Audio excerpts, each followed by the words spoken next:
প্রতিবাদের যে ধারা সেটা কিন্তু জুলাই মানুষের মধ্যে উন্মুক্ত করে দিয়েছে। জুলাইয়ের পরে শুধুমাত্র মত প্রকাশের স্বাধীনতা নয়, বরং দ্বিমত প্রকাশেরও একটা স্বাধীনতা তৈরি হয়েছে।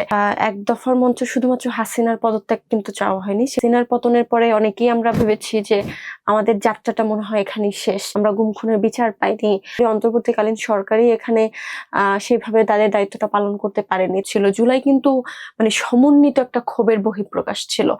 মানে প্রতিমন্ত্রী হয়েছে 4 মাসও হয়নি, এক একজনের সম্পত্তি বেড়েছে 8 গুণ, মানে এক প্রকার সীমান্ত হত্যাকে বৈধতা দেওয়া। এই ইউনূস সরকার দ্রুত নির্বাচন আয়োজন করে, সেটার জন্য তারা জাস্ট জুলাই সনদে তখন হ্যাঁ বলেছিল যে হাসিনার রেখে যাওয়া আমলাদের ফাঁদে পড়েন না। 24-এর পরে আপনারা দেশে আসার সুযোগ পেয়েছেন, অন্যথায় 26 সালে নির্বাচন হবে এবং আপনারা নির্বাচনে অংশ নেবেন, সরকার গঠন করবেন, এটা কখনো স্বপ্নেও চিন্তা করতে পারেননি। জুলাই আন্দোলনে অবদান ছিল না, কিন্তু সব থেকে বেশি সুবিধা নিয়েছে সেটা হচ্ছে অন্তর্বর্তীকালীন সরকার।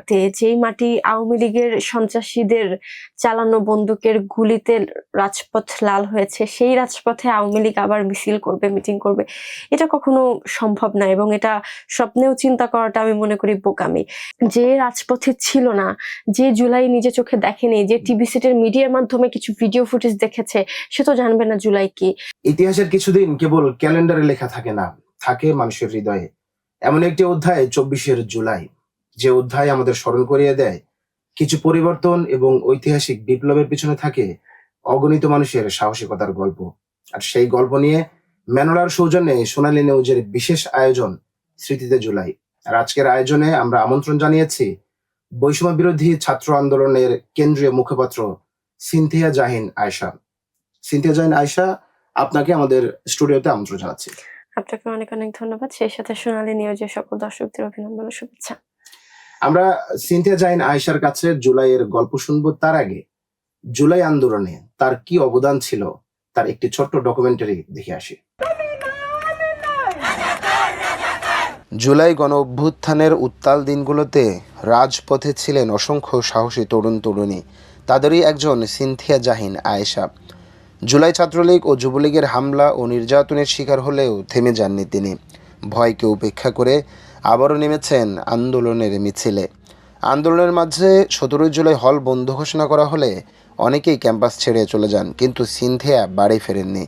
আত্মীয়র বাসায় আত্মগোপনে থেকে আন্দোলনের সঙ্গে যুক্ত ছিলেন এবং সুযোগ পেলেই অংশ নিয়েছেন বিভিন্ন কর্মসূচিতে। তার ভাষায় ব্যক্তিগত নিরাপত্তার চেয়ে দেশের মানুষের অধিকার ও ন্যায় বিচারের দাবিটাই তখন বড় ছিল। হুমকি, হামলা আর অনিশ্চয়তার মধ্যেও শেষ পর্যন্ত রাজপথ না ছাড়া সিনথিয়া আজ অনেকের কাছে জুলাইয়ের সম্মুখ সারির একজন যোদ্ধা হিসেবে পরিচিত। সিনথিয়া, আপনার কাছে আমরা অনেক গল্পই শুনবো, তার আগে একটু জানতে চাই যে জুলাই আন্দোলনের আপনি কোন পরিস্থিতিতে মনে করলেন যে আপনার এই আন্দোলনে যুক্ত হওয়া প্রয়োজন? আপনাকে আবারও ধন্যবাদ জানাচ্ছি, সেই সাথে সোনালী নিউজের দর্শকদেরও অনেক অনেক ধন্যবাদ। আজকে যেহেতু 10 জুলাই, ঠিক 2 বছর আগে 24 জুলাইয়ে 10 জুলাইয়ে আমার আসলে সরাসরি মাঠের কর্মসূচির মধ্য দিয়ে এই আন্দোলনের সাথে যুক্ত হওয়া, পরে এটা গণঅভ্যুত্থানের রূপ নিল। তো 10 জুলাই আমরা বাংলা ব্লকের কর্মসূচির মধ্য দিয়ে চানখারপুল মোড় যেটা আছে সেটা ব্লক করে সর্বপ্রথম আমাদের ক্যাম্পাস কিংবা আমাদের শিক্ষা প্রতিষ্ঠান যেটা, সেখান থেকে আমরা মেয়েরা একত্রিত হয়ে আমাদের অস্তিত্বে জানান দিয়েছি। সেই জায়গা থেকে দেখা গিয়েছে যে শুরুর দিকেই ছোটখাটো কিছু বাধা ছিল। সে যত দিন গড়িয়েছে তত বাধাগুলো বা আমাদের উপরে হুমকিগুলো, বিপদগুলো আরো সেই একই মাত্রায় আসলে গাঢ় হয়েছে কিংবা কঠিন হয়েছে। সেই জায়গা থেকে যদি বলতে চাই যে আমার যুক্ত হওয়াটা আসলে এই জায়গা থেকে যে যখন আমার দেশের কোনো মেধাবী ব্যক্তি কিংবা মেধাবী শিক্ষার্থী তার মেধা কিংবা যোগ্যতা দিয়ে যখন তার কাঙ্ক্ষিত পদ কিংবা আসনে তিনি অধিষ্ঠিত হতে পারবেন না, বরঞ্চ কোটার জন্য তার থেকে কম যোগ্যতা সম্পন্ন কেউ সেই যে চেয়ারটাতে বসবে, তখন তো আসলে সার্বিকভাবে একটা দেশের উন্নয়ন সেই জায়গায় বাধাগ্রস্ত হয়ে যায়। কিংবা মানে দেশের উন্নয়নের পথে অন্তরায় যেটা কোটা, আমাদের মেধাবীদের মূল্যায়ন করতে না পারার যে প্রধান বাধা। তো সেই জায়গা থেকে আসলে আমার যুক্ত হওয়া। যদিও আমার শুরু থেকেই ছোটবেলা থেকেই সরকারি চাকরি বা এই ধরনের কোনো ইচ্ছা ছিল না, তারপর আমার কাছে মনে হয়েছে দেশের পরিবর্তনের জন্য মেধাবীদের যথাযোগ্য মর্যাদা এবং মূল্যায়ন, তাদের যথাযোগ্য পদ পদবি কিংবা চেয়ার যে জায়গাগুলোতে তাদের থাকা উচিত, সেটার জন্য হলো এই কোটার যে বৈষম্যমূলক বিষয়টা রয়েছে সেটা দূর হওয়া প্রয়োজন, যার জন্য এই আন্দোলনে যুক্ত হওয়া। আচ্ছা। একটু আমি যদি ভুল না করি তাহলে 15 জুলাই ছাত্রলীগ এবং যুবলীগ দ্বারা আপনি সবচেয়ে বেশি অত্যাচারিত হয়েছিলেন, যদি আমি ভুল না করি। হ্যাঁ। এর পরবর্তীতেও কেন, মানে কোন দৃষ্টিতে এই আন্দোলন অংশগ্রহণ চালিয়ে গেলেন আরকি? মানে 15ই জুলাই পর্যন্ত যেটা ছিল আমাদের আন্দোলনের গতি কিংবা ধারা, তা জানেন। 14 জুলাই আমরা একটা আ রাষ্ট্রপতি বরাবর একটা স্মারকলিপি, লিখিত স্মারকলিপি জমা দিয়েছিলাম শিক্ষার্থীদের তরফ থেকে। এর পরবর্তীতে আমরা 15ই জুলাই উম শেখ হাসিনার বক্তব্যের প্রতিবাদে রাজু ভাস্কর্যের সামনে অবস্থান করছিলাম। সেই জায়গা থেকে যখন আমরা মিছিল নিয়ে হলপাড়ায় গেলাম, এর মধ্যে একটা মানে আমাদের উপর একটা আক্রমণ চালানো হলো এবং সেটা পুরো দেশবাসী দেখেছে কিভাবে নির্বিচারে নারী-পুরুষ ভেদাভেদ ছিল না আসলে। সবার উপরে আক্রমণ করা হয়েছে। এমনকি নারীদের সেখানে মলেস্ট পর্যন্ত করা হয়েছে রাস্তায়। আ নারীদের গায়ে বাজেভাবে টাচ করা হয়েছে, নারীদেরকে হেনস্থা করা হয়েছে, তাদের ওড়না নিয়ে টানাটানি করা হয়েছে। তো সর্বোপরি আমাদের উপরে যে আক্রমণটা হয়েছে সেটা যদি বলি, 15ই জুলাই ভিসি চত্বরের সামনে থেকে আমি তখন আমার স্পষ্ট মনে আছে, আমি কেবল হচ্ছে মাইক হাতে নিয়েছিলাম আর স্লোগান দেওয়ার জন্য। আমি মিছিলের দিকে মুখ করে মাইক হাতে নিয়ে আরকি আ দাঁড়িয়েছি। তো এর মধ্যে দেখলাম সামনের সারিতে উমামা আপা থেকে শুরু করে বেশ অনেকজন পরিচিত মুখ ছিল। পাশে নাহিদ ভাই ছিল। যেহেতু মেয়েরা সামনের ব্যানারটা ধরা, সাইডে নাহিদ ভাইরা ছিল। তো স্লোগান কেবল শুরু করব, একটা পর্যায়ে খেয়াল করলাম নাহিদ ভাইরা পেছনের দিকে সরে যাচ্ছে। তো মিছিল নিয়ে তো সামনের দিকে আগানোর কথা। তারা পেছনের দিকে কেন যাচ্ছে? তো আমি যখন ঘুরে পেছনের দিক তাকালাম, দেখলাম যে ছাত্রলীগ, যুবলীগের কর্মীরা আসলে মাথায় হেলমেট পরে হাতে একেকজনের রড বা লাঠি, ইট-পাটকেল ছুড়তে আমাদের দিকে এগোচ্ছে। তো আমিও একটা পর্যায়ে মাইকটা রেখে তাদের ভাইদের অনুসরণ করে তাদের দিকে পেছনের দিকে এগিয়ে গেলাম। তো ওইখান থেকে একটা ধাওয়া পাল্টা দেওয়ার পরে আমরা যখন ভিসি চত্বর মোড়টাতে অবস্থান করি, আ সেখানে মানে ২ দিক থেকে আমাদের উপরে মানে অ্যাটাকটা শুরু হয়। তো আমরা আসলে একদমই খালি হাতে আমরা আন্দোলনে গিয়েছি। সেটা যৌক্তিক একটা দাবি ছিল, কোটা সংস্কার নিয়ে আমাদের যেই দাবিগুলো ছিল সেটা বাস্তবায়নের জন্য। সেখানে তো আমাদের আসলে এই ধরনের হামলার শিকার হতে হবে বা এই ধরনের অ্যাটাক আমাদের উপর আসবে, এই ধরনের কোনো প্রিপারেশন আমাদের উপরে ছিল না। তো সেই জায়গা থেকে যখন এই আক্রমণটা শুরু হয়, আমরা আসলে আম অনেক বেশি আতঙ্কিত হয়ে যাই। একেকজনের মতো করে ছোটাছুটি করতে শুরু করে। তো একটা পর্যায়ে ওখানে যে ভিসি চত্বরের সাইডে যে বাসগুলো রাখা থাকে, ক্যাম্পাস বাস। তো ওই বাসের চিপায় আসলে আমরা মানে ২ দিক থেকে দৌড়াতে গিয়ে ২ দিক থেকে যখন মানুষজন জড়ো হয়, তো তারা আর কোন দিক থেকে মুভ করতে পারছে না। আমরা ২ দিক থেকে ছাত্রলীগ আমাদেরকে ওইখানে নিয়ে আটকায় আরকি। তো এরপরে বিভিন্ন ছবি, ভিডিওর মধ্যে দেখেছেন যে একেকজনের হাতে রড, লাঠি, বাঁশ ওগুলো দিয়ে মানে কন্টিনিউয়াসলি যাকে যেভাবে পারছে পিটাচ্ছে, মারছে। তো একটা পর্যায়ে আমি আসলে ওখান থেকে বেরিয়ে আ আসি। যদিও তখন আমাকে প্রচন্ড আঘাত করা হয়েছিল। তো একটা পর্যায়ে আমি সেন্সলেস হয়ে যাই। এর পরবর্তীতে নিজেকে হসপিটালে পাই। তো সেই জায়গা থেকে আসলে আন্দোলনে যুক্ত হওয়ার কথা যখন বলি, যে আমাদের যে শান্তিপূর্ণ আন্দোলন, দাবি, কর্মসূচি, অবস্থান, তো সেখানে যখন আমাদের উপরে অ্যাটাক করা হলো এবং যখন একটা রক্তপাতের সূচনা করা হলো, আমাদের এই যৌক্তিক দাবিকে যখন মূল্যায়নে না নিয়ে বরং আমাদেরকে দামানোর চেষ্টা করা হলো, তখন আসলে এই বিষয়টা কোনোভাবেই আসলে মেনে নেওয়া সম্ভব না। আমার মনে আছে আমি 15 তারিখ আহত হওয়ার পর 15 তারিখ, 16 তারিখ, 17 তারিখ সকাল পর্যন্ত হসপিটালে ভর্তি ছিলাম। আমি 17 তারিখ জোর করে হসপিটাল থেকে রিলিজ নিয়ে বের হয়েছি।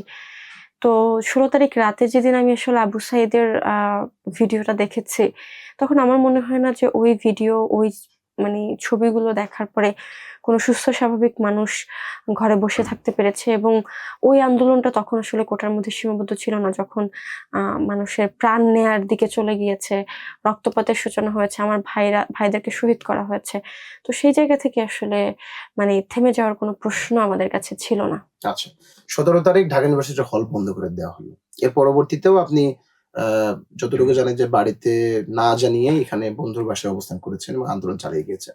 একটু ছোট করেই জানবো যে পরিবারের সাথে কিরকম কথা হয়েছিল? যে পরিবার তো চাচ্ছিল যে এগুলো ছেড়ে চলে আসে নিশ্চয়ই। আমার বাসা থেকে আসলে ১৬-১৭ তারিখ পর্যন্ত তখন তো আসলে আমরা ফুটেজ গুলো পাচ্ছিলাম বিভিন্ন ভাবে। তো মিডিয়ায় তো আসলে খুব ঢালাওভাবে এগুলো প্রচার করা হচ্ছিল না। তো বাসার ক্ষেত্রে যেটা হয়েছে, মিডিয়ায় যতটুকু দেখানো হয় তারা ততটুকুই জানতো। এর বাইরে সার্বিক পরিস্থিতি সম্পর্কে তাদের অত বেশি সম্মুখ জ্ঞান ছিল না। যেহেতু আমরা রাজপথে ছিলাম, আমাদের একটা এক্সপেরিয়েন্স বা একটা ধারণা ছিল। তো সেই জায়গা থেকে বাসা থেকে ১৭ তারিখ পর্যন্ত অত বেশি আঁচ করতে পারিনি অ্যাকচুয়ালি কি হচ্ছে। তো ১৭ তারিখ যখন হল বন্ধ হয়েছে আমি জানাইনি। পরবর্তীতে যখন একদম সমস্ত টিভি মিডিয়াতে নিউজ হয়েছে যে সব ক্যাম্পাসগুলো অনির্দিষ্টকালের জন্য বন্ধ ঘোষণা করা হয়েছে, হলগুলো বন্ধ ঘোষণা করা হয়েছে, তখন বাসায় জানতে পেরেছে। তখন বারবার জিজ্ঞাসা করছিল যে কেন হচ্ছে, এখনো বাসার বাইরে আছি, কেন বাসার দিকে যাচ্ছি না। তো যেভাবেই হোক আমি বুঝিয়েছি যে এখন রাস্তাঘাটের অবস্থা খুবই খারাপ। রাস্তাঘাটে এ ধরনের ঝামেলা হচ্ছে, গাড়ি ভাঙচুর হচ্ছে, গাড়ি চলাচল হচ্ছে না। এ ধরনের একটা ধর্মঘট পালন হচ্ছে কিংবা স্টুডেন্টদের রাস্তা ব্লক করে রাখছে। তো সবকিছু মিলিয়ে এখন বাসায় যাওয়াটা আসলে সম্ভব না। আমি যুক্ত ছিলাম শুরু থেকে সেটা জানতো। কিন্তু এই যে সিচুয়েশন যখন একটু ক্রিটিক্যাল হয়েছে, তখনও যে আমি মুভমেন্টের সাথে যুক্ত আছি কিংবা সরাসরি রাজপথে থাকছি, প্রতিনিয়ত মুভমেন্টে যুক্ত হচ্ছি, এটা আসলে বাসায় তখন আমি জানাইনি। এবং সেই জায়গা থেকে যদি বলি যে আমার বাসায় বারংবারই আমাকে বলছিল যাতে আমি এই বিষয়গুলো থেকে দূরে থাকি। যখন এই ধরনের গোলাগুলি কিংবা শিক্ষার্থীরা শহীদ হতে শুরু করেছে তখন আরকি। তো সেই জায়গা থেকে আমি যথাসম্ভব বাসা থেকে লুকিয়েই রেখেছিলাম বিষয়গুলো, আমার সম্পৃক্ততার বিষয়গুলো। তো যখন আসলে ৩ তারিখ শহীদ মিনারে এক দফায় সময় যখন আমরা মঞ্চে উপস্থিত ছিলাম, ওখানে শহীদ মিনারের পাদদেশে নাহিদ ভাই, আসিফ ভাইয়ের সাথে যখন ছিলাম, তো ওই ছবি ফুটেজটা আসলে কোনোভাবে হাইড করার কোনো উপায় ছিল না। তখন আসলে বাসায় আরো স্পষ্টভাবে জানতে পেরেছে।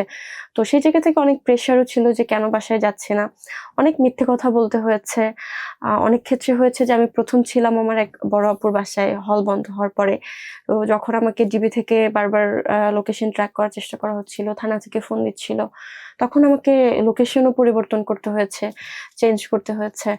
তো সবকিছু আসলে একাই বহন করতে হয়েছে। ইভেন আমি যে ১৫ই জুলাই হসপিটালে ভর্তি ছিলাম, আহত হয়েছি, সেটা পর্যন্ত আমি বাসায় আরকি বলিনি। না বলেই আমার মতো করে ফ্রেন্ড সার্কেল বা পরিচিত যারা ছিল তারাই ম্যানেজ করে নিয়েছে, বলিনি, বাসায় জানানো হয়নি। তো ৩ তারিখে আরকি জানতে পারে যে আমি এতটা ওতপ্রোতভাবে যেখানে জড়িয়ে আছি কিংবা সমন্বয়ক হিসেবে আছি। একদম সামনের সারি থেকে কথা বলছি, মুভ করছি। তো তখন বাসা থেকে অনেক প্রেশারও কাজ করছিল। তারা অনেক ভয়ভীতির মধ্যেও ছিল। সবকিছু মিলিয়ে তাদেরকেও বুঝাতে সক্ষম হয়েছি যে এই মুহূর্তে আমাদের আসলে পেছনে ফেরার রাস্তাটা আর নেই, সেটা বন্ধ। আচ্ছা, গেলে সামনে এগিয়ে যেতে হবে। ২ বছর হয়ে গেল জুলাই আন্দোলনের ২ বছর পূর্ণ হলো। এই ২ বছরে জুলাই আন্দোলন থেকে সবচেয়ে বড় প্রাপ্তিটা কি? এবং কি অপূর্ণতা রয়েছে এখন আপনার দৃষ্টিতে? এটা যদি ন্যাশন আকারে বা জাতিগতভাবে বলেন, আমাদের সবথেকে বড় প্রাপ্তি হচ্ছে জুলাইয়ে মানুষের অনেকগুলো চেতনা, অনেকগুলো বিষয়ে মানুষের জ্ঞান বলি কিংবা সচেতনতার জায়গা বলি, রাজনৈতিকভাবে কনসিয়াসনেস এর জায়গা বলি, এটা আসলে মানুষের মধ্যে তৈরি হয়েছে। আপনি দেখবেন মাসখানেক আগের কিছু একটা নিউজে দেখতে পাচ্ছিলাম যে কারওয়ান বাজারে চাঁদাবাজি করতে গিয়ে চাঁদাবাজদেরকে পিটিয়ে ব্যবসায়ীরা বের করে দিয়েছে, যেটা গত ১৭ বছরে কেউ চিন্তাও করতে পারেনি। এই যে মানুষের মধ্যে প্রতিবাদী যেই স্পিরিট, প্রতিবাদের যে ধারা, সেটা কিন্তু জুলাই মানুষের মধ্যে উন্মুক্ত করে দিয়েছে।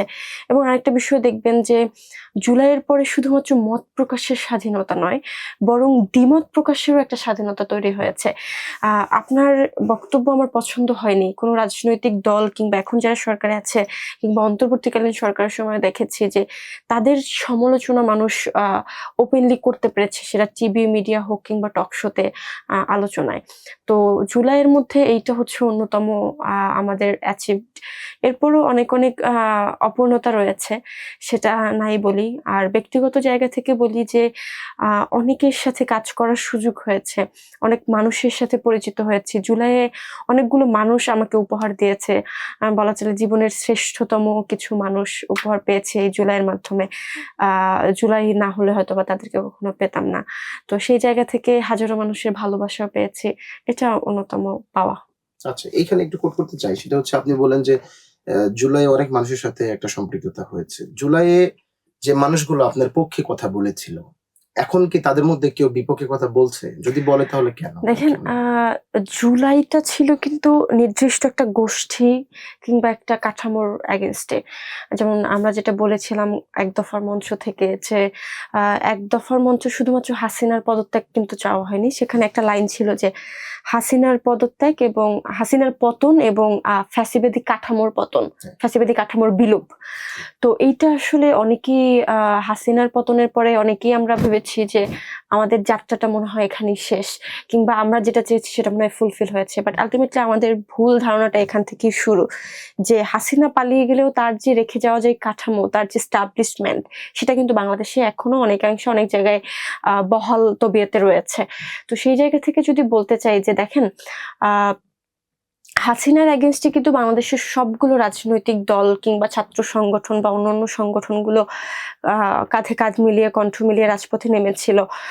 কিন্তু হাসিনা চলে যাওয়ার পরে এক একজনের লক্ষ্য উদ্দেশ্য কিংবা যাত্রাটা আসলে অন্য দিকে তখনই হয়েছে। যেমন অনেকে ধরে নিয়েছে আমাদের যাত্রায় আমরা সফল হয়েছি, আমরা হাসিনাকে বিতাড়িত করতে পেরেছি। অনেকে চিন্তা করেছে আমাদের সংস্কারের যাত্রাটা এখনো বাকি।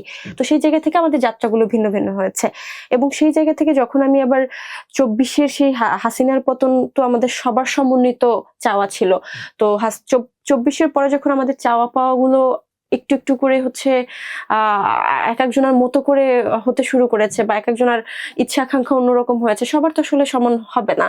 তো সেই জায়গা থেকে আসলে আমরা যখন 24-এর পরেও আমাদের পলিটিক্যাল ভয়েস গুলোকে রেইজ করেছি, বিভিন্ন বিষয় নিয়ে কথা বলেছি, আলোচনা সমালোচনা করেছি, তো দেখা গিয়েছে যে যখন পার্টিকুলারলি কোনো রাজনৈতিক দলের কিংবা কোনো সংগঠনের সমালোচনা করেছি কিংবা কোনো ব্যক্তির সমালোচনা করেছি, তো তাদের তরফ থেকে অপছন্দ কিংবা নেগেটিভ বার্তা বা মানে অ্যাপ্রিসিয়েট করার জায়গায় ডিমোটিভেট করার একটা প্রচেষ্টা তো থাকেই। এটা সবগুলো নারী, শুধু নারী বলে নাই, সবগুলো রাজনৈতিক ব্যক্তিত্ব কিংবা যারা পলিটিক্যালি কনসিয়াস এবং বিভিন্ন জায়গায় বিষয়গুলো নিয়ে আলাপ আলোচনা করে, তাদের ক্ষেত্রেও হয়ে থাকে। তো সেই জায়গায় বলতে চাই যে জুলাইয়ের মধ্যে যারা অ্যাপ্রিসিয়েট করতো, জুলাইয়ের পরে রাজনৈতিক চিন্তাধারার মতভেদের কারণেই কিছু মানে অপছন্দের জায়গা বা ডিমোটিভেট কিংবা আমাদেরকে থামিয়ে রাখার চেষ্টা তো অবশ্যই হয়েছে। আচ্ছা, ফ্যাসিবাদী কাঠামো, আপনি বলেন যে হাসিনার পতন এবং ফ্যাসিবাদী কাঠামোর ধ্বংসের জন্য জুলাই আন্দোলন, এবং এটাও কোট করলেন যে সম্পূর্ণ প্রাপ্তিটাও হয়নি। আপনার কি ধারণা যে এই বর্তমান সরকার যে চেতনা নিয়ে আপনারা এগিয়েছেন বা যে চেতনা নিয়ে এই যে আন্দোলনটা সফল করলেন, সেই চেতনাটা কি এখন পরিপূর্ণ হয়েছে বা সেই কাঠামোতে চলছে? দেখেন, আমি এই গভর্নমেন্টের সমালোচনা এখনই করতে চাই না সরাসরি। 4 মাস প্লাস হলো তারা ক্ষমতায় এসেছে। এটলিস্ট একটা সরকারকে মিনিমাম 6 মান্থ টাইম দেওয়া উচিত সমালোচনা করার জন্য। তাদের একটু স্টেবল হওয়া, রাষ্ট্রের সবগুলো প্রতিষ্ঠান কিংবা সবকিছু ওইভাবে গুছিয়ে ওঠা। তো সেই জায়গা থেকেও বেশ কিছু কাজ তারপরে, যেগুলো না বললেই নয়।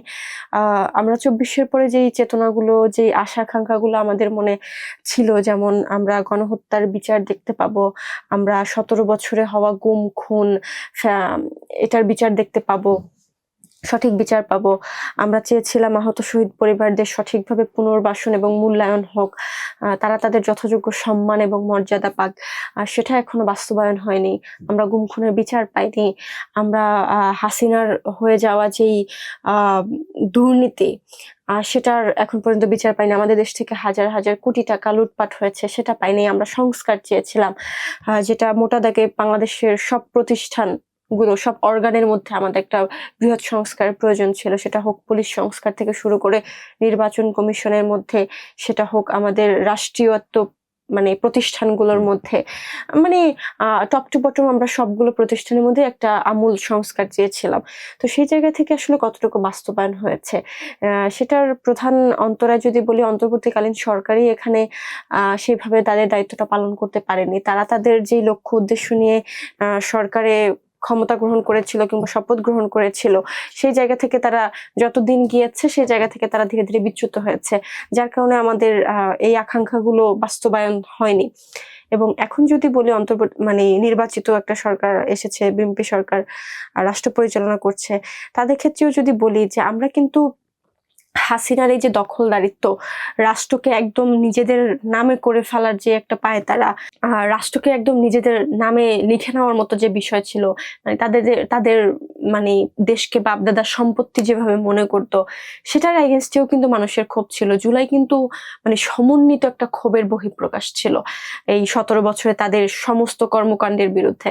তো সেই জায়গায় আমরা এখন দেখতে পাচ্ছি এই 24-এর পরে, যারা আসলে 24-এর আগে দেশেও থাকতে পারেনি, তারা 24-এর পরে এসে এমন অনেক মন্ত্রী প্রতিমন্ত্রীদেরও দেখতে পাচ্ছি যে জনগণের ট্যাক্সের টাকায় দিয়ে তারা সরকারে বসেছে, কিন্তু তারা মানে ইউনিয়ন, গ্রাম, উপজেলার নাম নিজেদের মেয়ে, ছেলে, ভাগিনাদের নামে করিয়ে ফেলছে।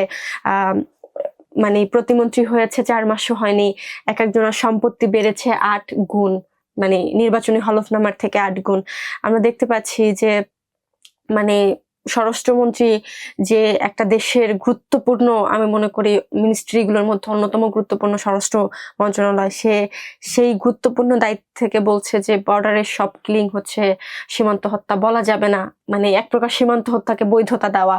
আমরা দেখতে পাচ্ছি যে সংসদ অধিবেশনে নারীদের নিয়ে কি পরিমাণে হেনস্থার শিকার হচ্ছে। আমরা দেখতে পাচ্ছি যে জুলাই সনদ বাস্তবায়নের ক্ষেত্রে তারা বলছে যে নির্বাচন আয়োজন করার জন্য, যাতে ইউনূস সরকার দ্রুত নির্বাচন আয়োজন করে, সেটার জন্য তারা জাস্ট জুলাই সনদে তখন হ্যাঁ বলেছিল।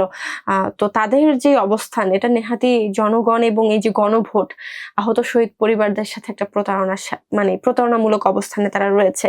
এবং সর্বোপরি প্রশংসাযোগ্য অনেক কাজ রয়েছে, কিন্তু আমরা আসলে সমালোচনাটাই করতে চাই, কেননা যারা চেয়ারগুলোতে আছে, স্টিয়ারিং সিটগুলোতে আছে, আমরা তাদের ভুলগুলো ধরিয়ে দিতে চাই। সেই জায়গা থেকে বলবো যে আবারও যদি হাসিনার মতো করে শিক্ষা প্রতিষ্ঠান, স্কুল, কলেজ, জেলা, ইউনিয়নের নামগুলো নিজেদের নামে করান, এভাবে সম্পদ আপনাদের বাড়তে থাকে, আপনারা মানে যে কোনো প্রতিষ্ঠান, আমরা দেখতে পাচ্ছি যে কিছুদিন কালকে বা পরশু একটা সিটি কর্পোরেশনে নতুন করে আবার একজন বিএনপির নেতাকে হচ্ছে সেখানে প্রশাসক হিসেবে বসানো হয়েছে, এবং পূর্বেও দেখেছি বিভিন্ন জায়গায় তাদের দলীয় নেতাকর্মীদের প্রশাসক হিসেবে বসানো হচ্ছে, এবং তারা সেই পদে বহাল থেকে নির্বাচন করার প্রচারণা চালাচ্ছে, বিভিন্ন ব্যানার, ফেস্টুন রাস্তায় টানাচ্ছে যে মেয়র হিসেবে দেখতে চাই।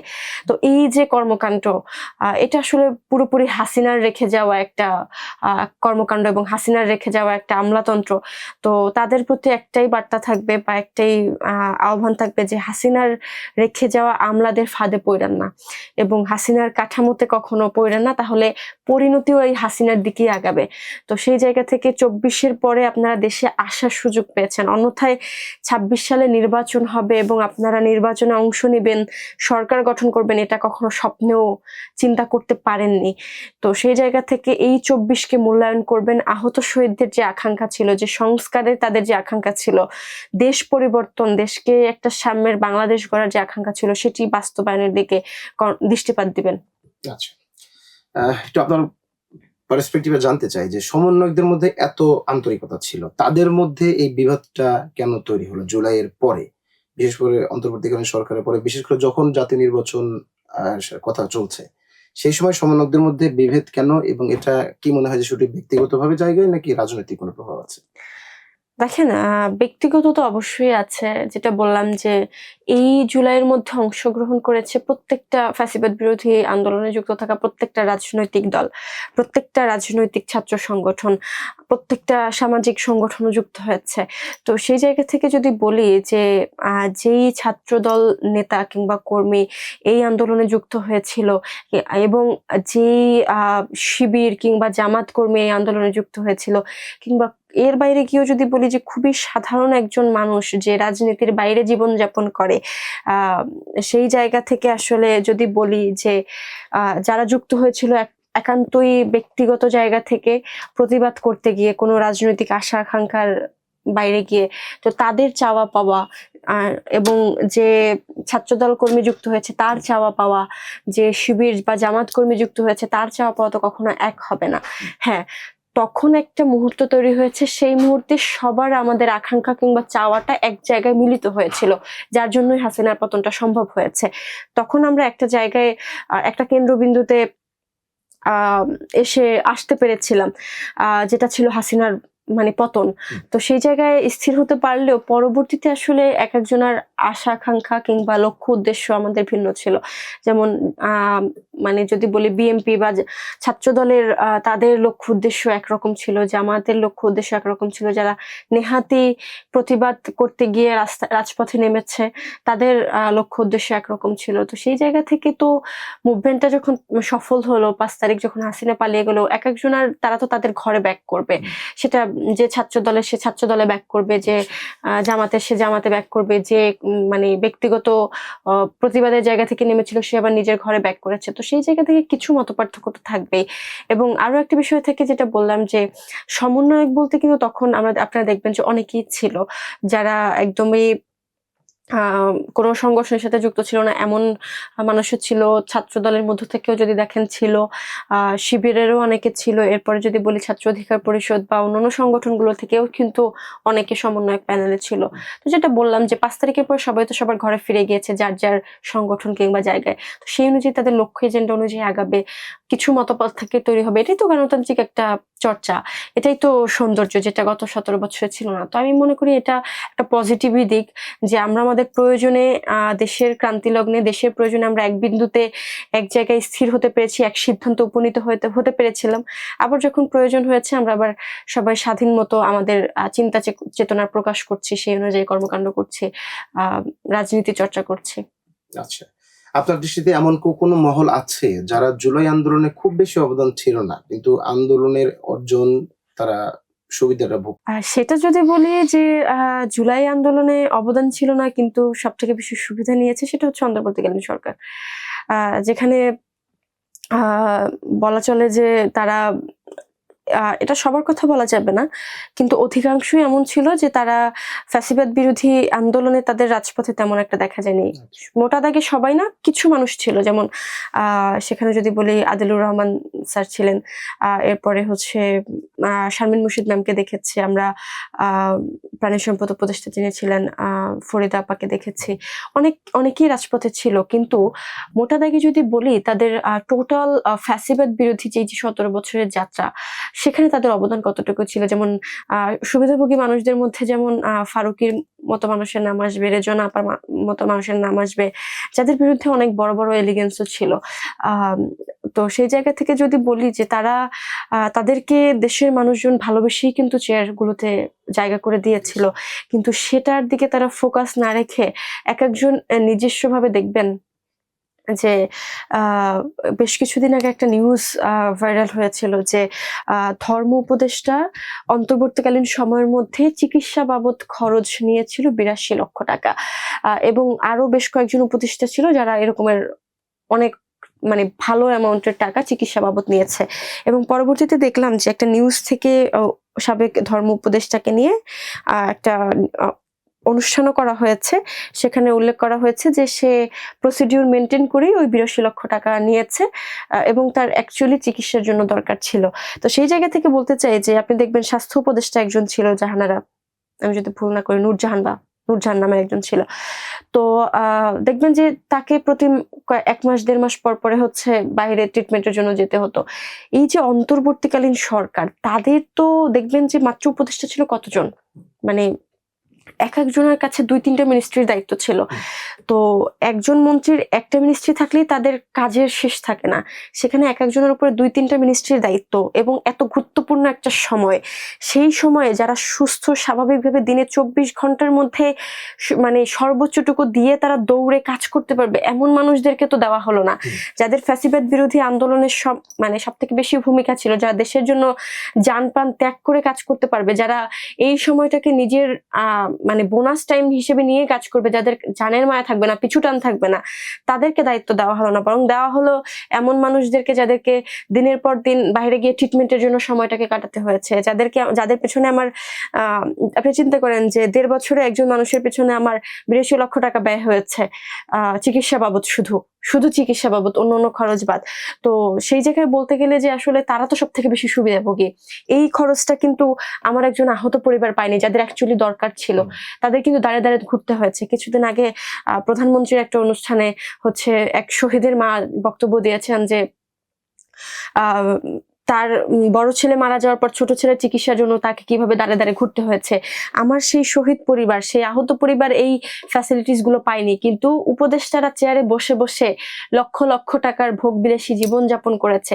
কিন্তু তাদের যেই সংস্কার করার কথা ছিল, তাদের যেই দেশের জন্য কাজ করার কথা ছিল, তাদের যেই ঐক্যের জায়গাটা তৈরি করার কথা ছিল, তাদের যেই মানে প্রস্ফুটিত যেই আমরা দেশটা তাদের হাতে তুলে দিয়েছিলাম, সেখানে যে কাজগুলো করার কথা ছিল সেগুলো কিন্তু তারা করেনি। তো সেই জায়গা থেকে সব থেকে সুবিধাভোগী মহল আমি আসলে এই অন্তর্বর্তীকালীন সরকারের উপদেষ্টাদেরকেই বলবো যে তারা আসলে সব থেকে বেশি সুবিধা নিয়েছে, বাট কাজ করেনি। আচ্ছা, আওয়ামী লীগ আবার রাজনীতিতে ফিরবে এমন একটা গুঞ্জন সোশ্যাল মিডিয়ায় দেখা যাচ্ছে।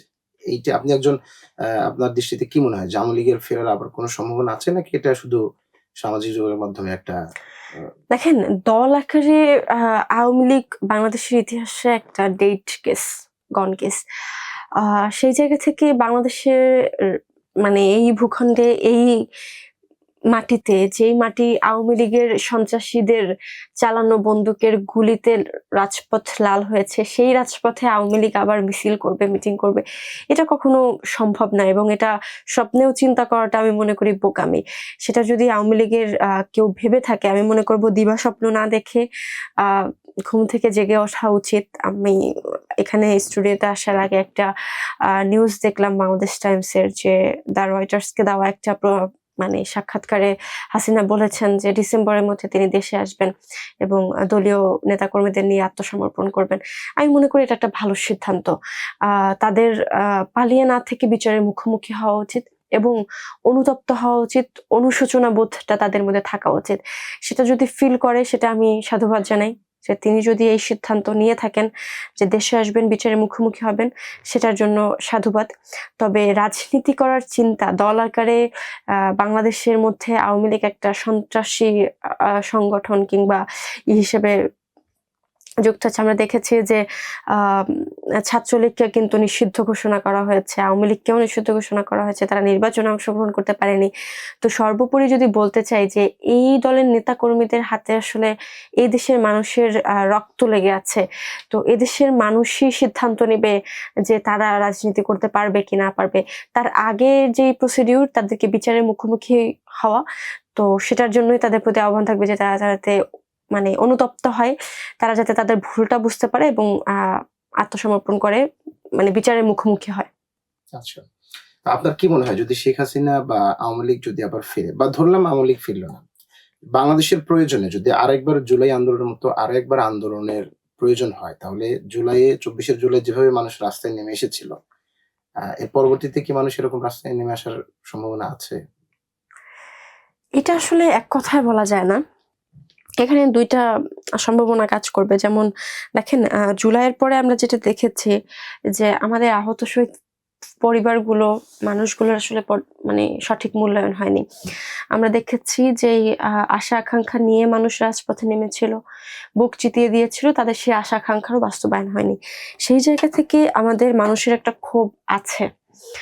তবে আসলে বিষয়টা আপেক্ষিক যে কখন এই ধরনের পরিস্থিতিটা তৈরি হবে এবং সেটার পেছনের অন্তরায়টা কি, সেটার সিচুয়েশনটা কি, এটার উপর ডিপেন্ড করবে যে মানুষ আবার রাজপথে নামবে কিনা।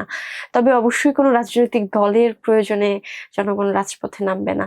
সেটা যদি দেশের প্রয়োজন হয়, দশের প্রয়োজন হয়, দেশের স্বাধীনতা সার্বভৌমত্বের প্রশ্ন ওঠে, দেশের সার্বিক পরিস্থিতি বিবেচনায় যদি দেশ মানে প্রশ্নটা যদি হয় দেশকে নিয়ে, মাতৃভূমিকে নিয়ে, তখন মানুষজন, আমি মনে করি যে তারা বারংবার দেশের জন্য এই রাজপথে জীবন দিয়েছে।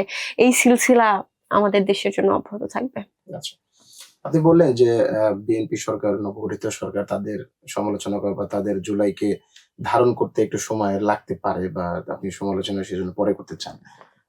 বিএনপি সরকারের এই জুলাইকে ধারণ করতে, লালন করতে কি কি পদক্ষেপ গ্রহণ করা জরুরি বলে আপনি মনে করেন? দেখেন, সর্বপ্রথম বিএনপিকে যেটা করা উচিত যে তার দলের নেতা কর্মীদের সঠিক মূল্যায়ন করা উচিত। অতিথি পাখি হয়ে যারা এসেছে, আমরা দেখতে পাচ্ছি যারা গত 17 বছরে দেশে ছিল না, তারাও এখন গুরুত্বপূর্ণ জায়গায় দায়িত্ব পালন করছে, আবার যারা দেশে ছিল আওয়ামী লীগের সাথে কোলাপ করে চলেছে, যাদের সম্পদ দিনে দিনে দ্বিগুণ হয়েছে আওয়ামী লীগের সময়ও, যারা কোনো নির্যাতনের শিকার হতে হয়নি, তারাও গুরুত্বপূর্ণ দায়িত্বে রয়েছে। তো সেই জায়গা থেকে তাদের প্রতি প্রথম আহ্বান থাকবে যে আপনার দলের ত্যাগী নেতাকর্মী যারা আছে তাদেরকে সঠিক মূল্যায়ন করুন। তাহলেই আপনারা কেবল ত্যাগ এবং সংগ্রামের মূল্যটা বুঝতে পারবেন। ত্যাগীরাই ত্যাগীদের মূল্যায়ন করতে পারে। তো সেই জায়গা থেকে যখন আপনারা দলের নেতাকর্মীদের মূল্যায়নটা করতে পারবেন, তাদের সংগ্রামকে মূল্যায়িত করতে পারবেন, তখন আসলে দেশের যে অন্যান্য মানুষজন রয়েছে, আহত শহীদ পরিবার রয়েছে, আমাদের জুলাইয়ের যোদ্ধারা রয়েছে, তাদেরকে মূল্যায়ন করা সম্ভব হবে। এবং আপনি দেখবেন যে মানুষটা আমরা দেখি টিভি সেটে বসে বিএনপির অনেক অ্যাক্টিভিস্ট কিংবা সাংসদ পর্যন্ত অনেক কথা বলে, যেটাকে জুলাইকে হেয় করা হয়, এবং তার প্রতিবাদে আমরা দেখেছি যে ছাত্রদলের সভাপতিরও প্রতিবাদমূলক বক্তব্য দিতে হয়। তো এটা খুবই দুঃখজনক, কেননা যে রাজপথে ছিল না, যে জুলাই নিজে চোখে দেখেনি, যে টিভি সেটের মিডিয়ার মাধ্যমে কিছু ভিডিও ফুটেজ দেখেছে, সে তো জানবে না জুলাই কি। তো জুলাইকে ফিল করতে হলে, জুলাইকে ধারণ করতে হলে অবশ্যই আপনাকে রাজপথে থাকতে হবে, আপনাকে দেশের পরিস্থিতি বুঝতে হবে। তারেক রহমান মানে 17 বছর আগে, বা তারেক রহমান যেই দেশ থেকে চলে যাওয়ার আগে যেই দেশকে যেভাবে রেখে গিয়েছিলেন, দেশ কিন্তু সেই অবস্থায় নাই। এই দীর্ঘ সময় কিন্তু দেশের মধ্যে অনেক জিনিসের পরিবর্তন হয়েছে। সে যদি এখন তার সেই রেখে যাওয়া দেশকেই চিন্তা করে, সেই অনুযায়ী আগায়, তাহলে কিন্তু ভুল হবে। তার উচিত যারা এই সময়টাতে, দীর্ঘ সময়টাতে আন্দোলন সংগ্রামে যুক্ত ছিল, রাজপথে ছিল, যারা দেশের পরিস্থিতিকে দেখেছে, সচক্ষে দেখেছে, যারা সংগ্রামের মধ্য দিয়ে এই সময়টাকে পার করেছে, তাদেরকে কাছাকাছি রাখা, তাদের কাছ থেকে পরামর্শ নেওয়া, তাদের কাছ থেকে বোঝা যে অ্যাকচুয়ালি এখন দেশের সিচুয়েশন কি। সেটা যদি না করতে পারে, তাহলে আসলে উনি জনগণের পালসটা ধরতে পারবেন না। আর আরেকটা বিষয় হচ্ছে, যেটা বললাম যে ত্যাগীদের মূল্যায়ন ত্যাগীরাই করতে পারবে। তো সেই জায়গা থেকে তারা যখন যোগ্য ব্যক্তিকে এই জায়গাগুলোতে বসাতে পারবে, যাদের আসলেই ত্যাগ শ্রম রয়েছে, যারা এই পদগুলো, মর্যাদাগুলোর জন্য যোগ্য, তারাই আসলে জুলাইকে ধারণ করতে পারবে, যারা এই সংগ্রামটা সামনে থেকে করেছে, যারা রাজপথে লড়েছে। তো সেই জায়গা থেকে বলতে চাই যে আপনারা খুব দ্রুত এটা করুন, এবং জুলাই সনদ যেটা রয়েছে সেটা দ্রুত বাস্তবায়ন করুন। কারণ আমরা এক ফ্যাসিবাদকে দেশ থেকে বিতাড়িত করতে পেরেছি ঠিকই, কিন্তু নতুন ফ্যাসিবাদ যাতে তৈরি হতে না পারে, কেউ যাতে আর ফ্যাসিস্ট না হতে পারে, সেটা চেক অ্যান্ড ব্যালেন্সে রাখার জন্য আমাদের সংস্কারগুলো প্রয়োজন। তো সেটা দ্রুত বাস্তবায়ন করুন, যাতে হচ্ছে মানুষজন আপনাদেরকে সাদরে গ্রহণ করে, এবং এটাই কিন্তু আমাদের জুলাইয়ের অন্যতম আকাঙ্ক্ষা ছিল। তো সেটা বাস্তবায়নের দাবি জানাচ্ছে। আচ্ছা, আমরা শেষ পর্যায়ে চলে এসেছি, একটু ছোট করে জানবো যে বৈষম্য বিরোধী ছাত্র আন্দোলনের সাথে এনসিপির সম্পর্কটা কেমন? মানে যে আমি কিছুক্ষণ আগে জানলাম যে রিফাত রশিদ, যিনি বৈষম্য ছাত্র আন্দোলনের সভাপতি ছিলেন, তিনি এনসিপিতে যোগ দিয়েছেন। বৈষম্য বিরোধী ছাত্র আন্দোলনের সদস্যরা কি যদি রাজনৈতিক দলে যোগ করতে চায়, তাহলে কি শুধু এনসিপিতেই তাদের দরজা খোলা, নাকি অন্যান্য রাজনৈতিক দল নিয়ে তারা চিন্তা ভাবনা করতে পারে? দেখেন, এখানে প্রশ্নটা দুইটা। প্রশ্ন হচ্ছে দুটা, যে এনসিপির সাথে বৈষম্যবিরোধী ছাত্র আন্দোলনের সম্পর্কটা কি, এবং রাজনৈতিকভাবে যদি কেউ যুক্ত হতে চায়, সেটা কি শুধুমাত্র এনসিপিতেই যুক্ত হতে পারবে কিনা। দেখেন, আমি প্রথম প্রশ্নটাই শুরু করি। সেটা হচ্ছে, বৈষম্যবিরোধী ছাত্র আন্দোলনের জন্ম 24শে জুলাই গণঅভ্যুত্থানের মধ্য দিয়ে, এবং ঐতিহাসিকভাবে এত বড় সংগঠন, এত বড় ব্যানার কিন্তু বাংলাদেশে আর নাই, যেই ব্যানারে এত বড় ঘটনার জন্ম দিয়েছে, যেই ব্যানারে হাজার হাজার মানুষ শহীদ হয়েছে, যেই ব্যানারে লক্ষ লক্ষ কোটি কোটি মানুষ রাজপথে নেমেছে। এবং আপনারা দেখবেন যে 24-এর পরে কিন্তু অনেক সংগঠনের জন্ম হয়েছে। এটা কিন্তু সম্ভব হয়েছে এই 24শে জুলাই গণঅভ্যুত্থানের পরে, এবং এই 24শে জুলাই গণঅভ্যুত্থানটা হয়েছে বৈষম্যবিরোধী ছাত্র আন্দোলনের ব্যানারে। তো আলটিমেটলি দাঁড়ালো যে বৈষম্যবিরোধী ছাত্র আন্দোলন থেকে 24-এর পরে অনেক সংগঠনের জন্ম হয়েছে। আমরা যদি বলি ইনকিলাব মঞ্চ, যেটা হাদি ভাইয়ের সংগঠন, এটা তো 24-এর পরে, এটা তো গণঅভ্যুত্থানের মধ্য দিয়ে, এই বৈষম্যবিরোধী ছাত্র আন্দোলন থেকে আমরা দেখেছি জুলাই মঞ্চ, 24 মঞ্চ, আমরা দেখেছি এরকমের অনেক সংগঠন রয়েছে, আমি হয়তো বা নামও বলতে পারবো না। রেড জুলাই দেখেছি, জুলাই ওয়ারিয়র্স দেখেছি। তো অনেক সংগঠন রয়েছে, এর মধ্য থেকে অনেকগুলো রাজনৈতিক দলও তৈরি হয়েছে। তো সেই জায়গা থেকে তরুণদের আশা আকাঙ্ক্ষা বা অনেক মানে গণঅভ্যুত্থানে অনেকগুলো ফেস নিয়ে তৈরি হওয়া দল, যেটা রাজনৈতিক দল এনসিপি। তো এনসিপির অনেকেই আবার পূর্বে বৈষম্যবিরোধী ছাত্র আন্দোলনের সাথে বিভিন্ন দায়িত্বে যুক্ত ছিল, অনেকে সরাসরি সমন্বয়ক ছিল। সেই জায়গা থেকে যদি বলতে চাই যে বৈষম্যবিরোধী ছাত্র আন্দোলন থেকে এনসিপির জন্ম, কিন্তু তাদের সাথে আমাদের আলাদা করে কোনো সম্পর্ক নেই। স্বাভাবিকভাবে অন্যান্য রাজনৈতিক দল কিংবা ছাত্র সংগঠনের সাথে আমাদের যতটুকু আলাপ আলোচনা কিংবা বসা হয়, সেটা তাদের সাথেও। হয়তোবা অনেকে মনে করে যে অনেক সময় দাবি দেওয়ার ক্ষেত্রে তাদের কথা আমাদের কথা একসাথে মিলে যেতে পারে। এটা তো যে কোনো দলের সাথেই হতে পারে, যেহেতু তাদের সাথে আমাদের গণঅভ্যুত্থানে একটা দীর্ঘ যাত্রা ছিল, আমাদের বোঝাপড়া কিংবা মাইন্ডসেট কিংবা চাওয়া পাওয়ার জায়গাটা অনেকাংশে একই রকম। তো সেই জায়গা থেকে অনেক জায়গায় মিল হতে পারে, সেটা সম্পূর্ণই কাকতালীয় বা ভিন্ন বিষয়। তবে আলাদা করে তাদের সাথে আমাদের ওইভাবে কোনো সম্পর্ক নেই সংগঠন আকারে।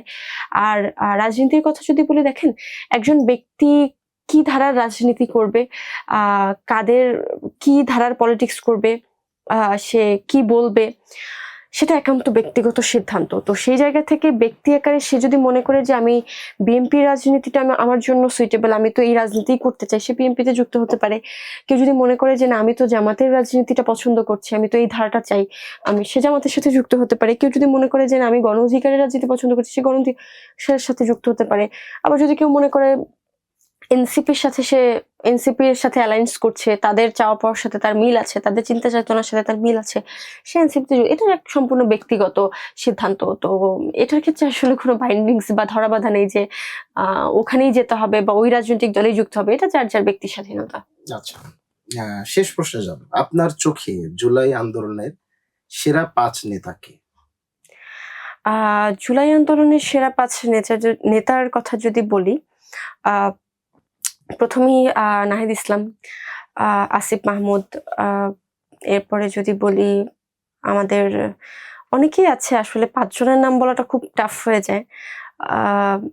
এরপরে কার নাম আসে? আসিফ মাহমুদ, এরপরে না, এরপরে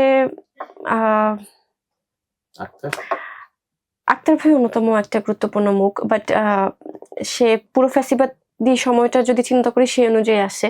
জুলাইও তার গুরুত্বপূর্ণ রোল ছিল, বাট আমার জায়গা থেকে যদি বলতে চাই যে নাহিদ ভাই আসে, আসিফ ভাই আসে, এরপরে ছাত্র অধিকার পরিষদের বর্তমান যে সভাপতি নাজমুল হাসান ভাই, ওনার গুরুত্বপূর্ণ একটা রোল ছিল, সে আসে। আমাদের 7 কলেজের মধ্য থেকে আমি রাজপথে অনেক মানুষকে দেখেছি। মেয়েদের কথা যদি বলি, উমামা ফাতেমার নাম আমি বলবো। আমি যদি বলি, আমি শাহিনুর সুমির নাম বলবো, ইডেন কলেজের সমন্বয়ক ছিল। তাদের সংগ্রামটাকে আমরা খুব কাছ থেকে দেখেছি। শুধুমাত্র মিডিয়া ফোকাসের দিকে তাকালে তো হবে না, আমরা তো রাজপথের সংগ্রাম যাত্রাটাকে আমি অ্যাড্রেস করছি। আমি যদি বলি ঢাকা কলেজের আরো কয়েকজনের নাম উঠে আসবে, সেখানে আমাদের 7 কলেজ থেকে যিনি কোঅর্ডিনেট করছিলেন নাহিদউদ্দিন তারেক ভাইয়ের নাম আসবে। এরপরে যদি বলতে চাই মেয়েদের মধ্য থেকে আরো বেশ নাম আসবে আসলে যদি বলতে চাই। তো খুব আলোচিত দুটো মুখ জুলাই আন্দোলনের নেতাদের, হাসনাত আব্দুল্লাহ এবং সার্জিস আলম, তাদের নামটা কেন উঠে আসলো না আপনার দৃষ্টিতে? সেটা দেখেন, আমি যদি বলি, আমি জুলাইয়ে একদম সমন্বয়কদের মধ্য থেকে 158 জন সমন্বয়কের মধ্যে একজন, তাদের সাথে কোঅর্ডিনেট করে কাজ করা হয়েছে। রাজপথে আমি আমার ক্যাম্পাসকে আমি কোঅর্ডিনেট করেছি, আমি আমার ক্যাম্পাসের প্রধান সমন্বয়ক ছিলাম। আমি মাঠ পর্যায়ের অ্যাক্টিভিটিকে কোঅর্ডিনেট করেছি, আন্দোলনকে সংগঠিত করেছি। তো সবকিছু মিলিয়ে আমি তাদেরকে, মানে আমার জোন বা আমার সার্কেলের মধ্যে তাদের সাথে আমার ওইভাবে এটা ছিল না। তো আমি যাদেরকে চোখ থেকে দেখেছি, আমি আমার পাশে যে সহযোদ্ধাকে দেখেছি, আমি তো সর্বপ্রথম তাদের নামটাই বলবো, তাই না? তো তাদের সাথে আমি বেসিক্যালি মুভমেন্টের মধ্যে সার্জিস ভাই এবং হাসান ভাইকে খুব কমই চিনতাম। প্রথম যখন ওই যে টিভিতে 8 দফা তারা একটা ঘোষণা দিয়েছিল, তো ওটা যদিও আমাদের 8 দফা ছিল না, তো তখন আমি মানে তাদেরকে চিনেছি। এরপরে মুভমেন্টের পরে চিনেছি, যদিও তারা গণঅভ্যুত্থানের অন্যতম মুখ, অন্যতম নেতা, বাট আমার দেখা নেতাদের মধ্যে আমি যাদেরকে কাছ থেকে দেখেছি বা যাদের সংগ্রামকে আমি চোখে দেখেছি, আমি তাদের নামটাই বলবো। ধন্যবাদ। বৈষম্য বিরোধী ছাত্র আন্দোলনের অন্যতম মুখপাত্র জনাব। আরো একটা নাম যদি আমি অ্যাড করি, সেখানে আবু বকর মজুমদার থাকবে, সেখানে আব্দুল কাদের ভাই আছেন যিনি 9 দফার ঘোষণা দিয়েছেন। তো এই দুইটা নামও যুক্ত করা যায়। জি, আবার ধন্যবাদ জানাচ্ছি বৈষম্য বিরোধী ছাত্র আন্দোলনের অন্যতম মুখপাত্র জনাব সিনথিয়া জাহিন আয়েশা। আমাদের স্টুডিওতে আসার জন্য আপনার প্রতি অনেক বেশি কৃতজ্ঞ। আমাদের স্টুডিওর পক্ষ থেকে ম্যানুলার সৌজন্যে সোনালী নিউজের পক্ষ থেকে ছোট্ট একটি উপহার আপনার জন্য। অনেক অনেক ধন্যবাদ। সেই সাথে সোনালী নিউজকে অনেক অনেক ধন্যবাদ এবং শুভেচ্ছা। Thank you. দর্শক শুনছিলেন জুলাইয়ের অন্যতম যোদ্ধা সিনথিয়া জাহিন আয়েশার জুলাইয়ের গল্প। আমরা নিশ্চয়ই পরবর্তী কোনো জুলাই যুদ্ধ নিয়ে আবার হাজির হয়ে যাবো সোনালী নিউজের স্টুডিওতে। ততক্ষণ পর্যন্ত ভালো থাকুন, সুস্থ থাকুন এবং সাথে থাকুন সোনালী নিউজ।